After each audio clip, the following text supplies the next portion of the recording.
What's up, guys? Hope everyone is doing well.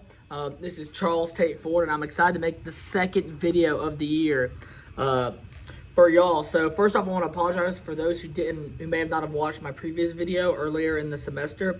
My camera is actually broken, so it's kind of blurry, not real clear. So I want to go ahead and apologize for that, and that's the reason why it may not be good lighting or good clear quality in the video. But I'm excited to make this second video, guys. I prefer the videos over the papers. I prefer the papers over the quizzes. Anyways, that's not important. But without further ado, let's dive straight into what we learned. So I love this book. This is probably one of the most, I would say Love Your God With All Your Mind is my favorite, but this is probably one of the most interesting books of the semester so far by far. Postman, he talks about how society is shaping how people think, what they believe is true, and how they communicate. When back in the day, it used to be very different. Back when it was print culture, that we got our news through writings, and there were newspapers and stuff.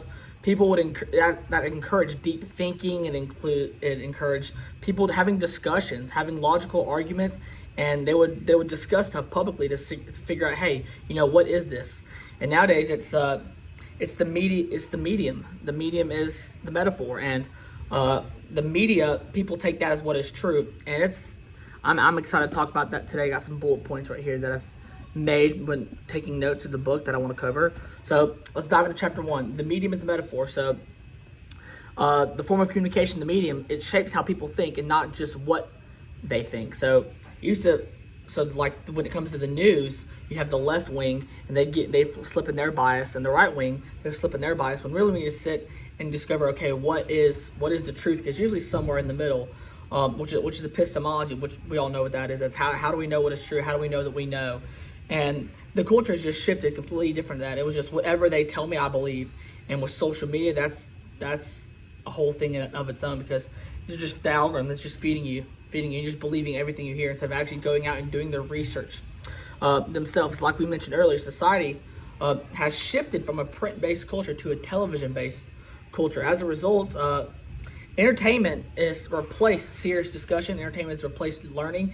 Instead of actually sitting down and learning and having a good discussion, people just want to stare aimlessly at a screen. And I've seen that in our schools and our churches. I teach a sixth grade Sunday school class in my church. My sixth grade boys, I got about 20 of them. They're wild, but I love them. It's so fun. And I've noticed this myself in service. They're sitting there and they're just a blank stare over the face. And one was like, hey, I gotta go to the bathroom. And so I go to the bathroom. And someone told me to follow them. I follow them there, and they're just scrolling on their phone, just scrolling on social media.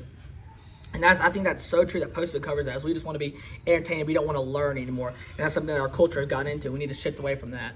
As we get into chapter 2, we can talk about media as epistemology. People just, with the different media and the different biases and everyone saying different things, that creates different definitions of truth. So back in the day, like 2,000 years ago in the ancient world, the culture was very oral. It was an oral culture. They would go around and they would talk and they would speak and do things like that. And the media was neutral back in the day. They would just tell you, hey, this is what happened. Nowadays, media is not neutral at all.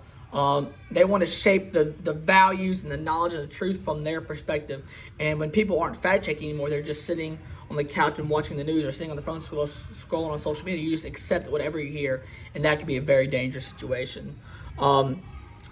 Early America was a print-based society, and like we mentioned earlier, this promoted logic and reason and complex argumentation, and all religion, politics, education. All this was deeply tied into a written language. So when we go away from that, from a written culture, from a print culture, and we get into watching, we see a shift in the last 100 years or so, where we have seen that happen, especially really since the 60s.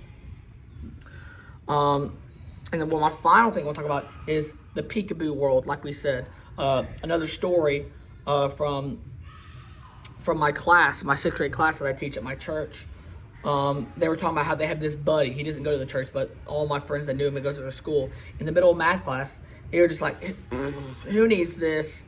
And they get up and everyone starts dying laughing. He's like the coolest kid because he doesn't want to learn. And that's what's cool, that's what's funny. That's what the culture has shaped. If he was to go over there to an Asian culture, an Asian country, where they value knowledge and the intellect and education.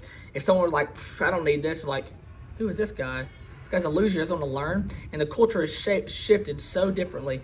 And I remember in the middle of small group, we're sitting here, we're having a Bible study going through the book of Romans, and there's this kid, and we talk about brain rot, and he says, in the middle of small group, he's like, tra-la-la-lo, tra-la-la.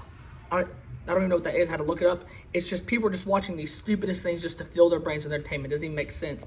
And the culture has just shifted so much where news has shifted from like useful local to irrelevant and just global snippets. And information becomes instant, fragmented, and decontextualized. And this, like we said, this leads to the peekaboo world where there's no deeper meaning or context to anyone. Television is just dominant over everything. And I'm excited to dig in to see what we can read in the next chapters, because I've loved this book. If you have any questions, we're going to comment on mine. I'll leave a comment on yours. Let's have some good discussions. And thank you, class, and have a blessed day.